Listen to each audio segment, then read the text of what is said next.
Hi Tweeties! Welcome sa Chika Tweet. Salamat sa pagbisita.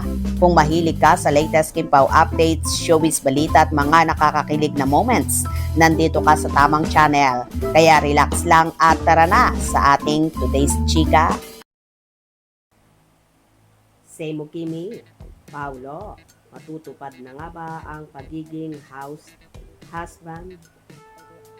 Tila matutupad na nga ang pinapangarap ng kapamilya actor na si Paolo Abilino na maging isang husband at ito'y magaganap sa kanilang ginagawang movie, ang A Perfect Marriage, kung saan katambal niya dito ang rumored kasintahan na si Kim Chiu. Ito kasi ang nabanggit ng actor sa mga nakaraang interview na gusto niya raw maging husband at ito na nga ang inaabangan ng lahat. Samantala, samot-sari naman ang naging reaksyon at tugon dito ng mga kapanihan. Soon, papi, basta laging nasa isip mo ang gusto mong maging ikaw, with prayers, God will answer. Tinupad na talaga niya. Feeling ko, natupad na. Matutupad na talaga. Kaya nga, oo nga, sabi niya, yan ang gusto niya. Bahay at baby, alaga. Sana nga, yun na ang matagal naming hinihintay. Hindi pa yun ang pinapangarap ni Pao. Yung totoong husband ang gusto niya. Is that Aki? Actor po. Shooting po yan ang movie nila. Wow naman. Happy family. Parang si Aki lang ang kasama nila. True to life siguro yan. The best happy together. Love family, Abilino, Kim Chiu, and Aki and Paulo. Nice to see both anak nila si Aki.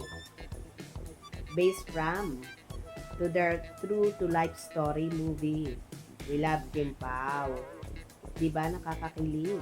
Hindi si Aki yan, mas matangkad ata si Aki at shooting yan ng upcoming movie nila. Happy Abilino's family, Aki, Kim, and Paulo. Indeed, three of them are very happy bonding together. Kung si Aki yan, di artista na rin yun. Very nice picture. Now, watching Kim Pao with a boy like Aki. My guess is that the movie is about a family after marriage. They are going to build. Wow, kala mo si Aki. So exciting na sa movie na to. Samantala, kamakailan ay may mga kumakalat na chismis na sinabi raw ito ni Paolo Abilino sa pagpapakasal. Pag nakilala mo na, ito na. Yung titingin ka pa lang, alam mong siya na. Walang duda, walang kulang, buong buhay. Gusto mo na siya. Posible kaya nga bang si Kim Chiu na at nakita na ng aktor ang dream girl niya. Kaya naman, handa na niya itong pakasalan. Gusto niyo ba yon? Mga katwitis, tumutok palagi para sa latest showbiz updates at huwag kalimutang mag-subscribe, like at pakishare na rin para lagi kang updated. Hanggang sa muli!